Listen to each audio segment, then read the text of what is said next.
Sebagaimana kita tahu bahwasanya di antara hukum yang Allah SWT turunkan kepada kita adalah yang berkaitan dengan ketaatan dan kewajiban taat kepada penguasa.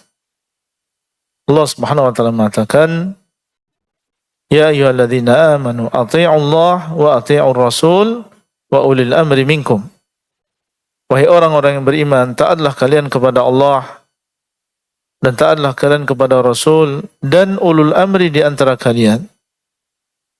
Para sahabat ketika mereka menafsirkan ulul amri di sini, ada yang menafsirkan mereka adalah para ulama dan ada yang menafsirkan yang dimaksud adalah para umara. Al-Imam Ibnu Katsir rahimahullah mengatakan dua-duanya benar. Ulul amri di sini mencakup penguasa kita dan mencakup para ulama kita.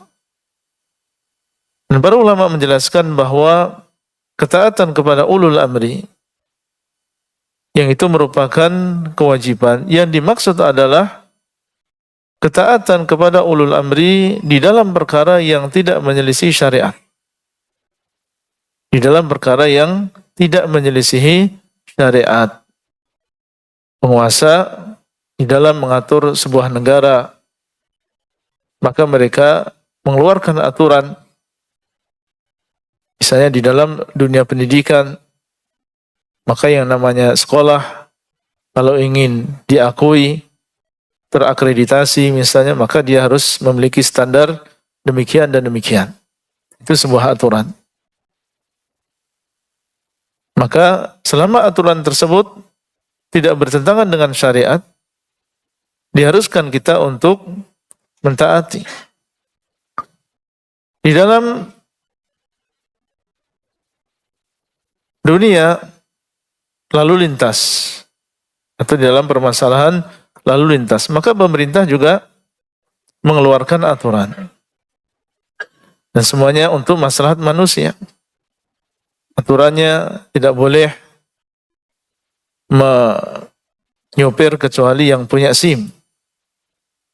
Kenapa mereka keluarkan aturan tersebut? Ya untuk maslahat kita. Kalau semua orang yang tidak punya SIM sekalipun diizinkan untuk mengemudi, maka yang terjadi adalah kerusakan. Siapa di antara kita yang rela?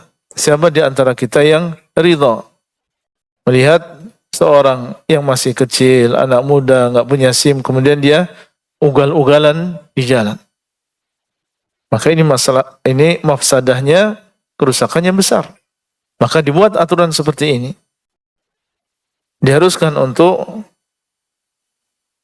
kalau dia ingin menyelip, maka dia dari kiri atau dari kanan, dia diharuskan untuk memakai helm apabila dia mengendarai kendaraan bermotor dan seterusnya. Maka ini adalah aturan-aturan yang tidak bertentangan dengan syariat. Dibuat oleh manusia untuk maslahat bagi manusia. Maka di dalam perkara-perkara tersebut diharuskan kita untuk mentaati. Masuk di dalam ayat tadi. Masuk di dalam hadis Nabi SAW. Usikum bitaqwallah was-sam'i wa ta'ah wa in ta'ammara 'alaikum 'abdun habashi. Aku wasiatkan kepada kalian untuk bertakwa kepada Allah, mendengar dan taat, meskipun yang memimpin kalian adalah seorang budak dari Habasyah. Dan Nabi SAW membatasi. Beliau mengatakan di dalam sebuah hadis, la ta'ata li makhluqin fi ma'siyatil khaliq. Tidak ada ketaatan kepada makhluk di dalam maksiat kepada al-khaliq. Di sana ada makhluk dan di sana ada khaliq yang mencipta. Maka tidak boleh kita taat kepada makhluk, dan kita semua makhluk. Pemerintah juga makhluk, orang tua kita juga makhluk, suami kita adalah makhluk. Tidak boleh mentaati mereka, itu makhluk-makhluk tersebut, dalam berbuat maksiat kepada Al-Khaliq. Ini batasannya. Nabi SAW mengatakan, alal mar'il muslim as-sam'u wa ta'ah fima ahabba wa karih. Dan beliau SAW juga mengatakan illa ayyu'mara bima'siyah, kecuali apabila dia diperintahkan untuk berbuat maksiat. Fa in umira bima'siyatin fala sam'a wala ta'ah.